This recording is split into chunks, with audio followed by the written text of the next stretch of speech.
Welcome back to Cyber Learning, your go-to channel for all things tech.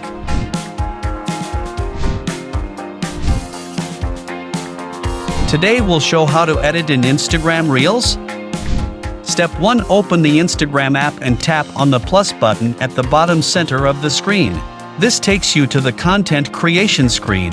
Step 2. On the content creation screen, select Reels to enter the Reels creation mode.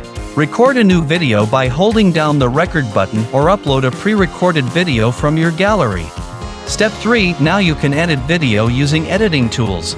Click text icon to add text. Then click sticker icon to add a sticker.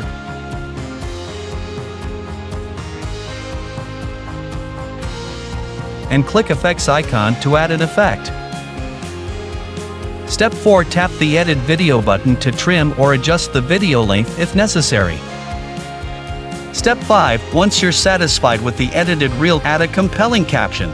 Consider including relevant hashtags to reach a wider audience. Tap the share button to publish your reel on Instagram.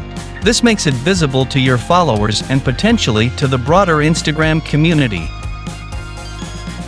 Stay tuned for more tech tutorials and tips on cyber learning. Don't forget to like, comment, and subscribe for more awesome content.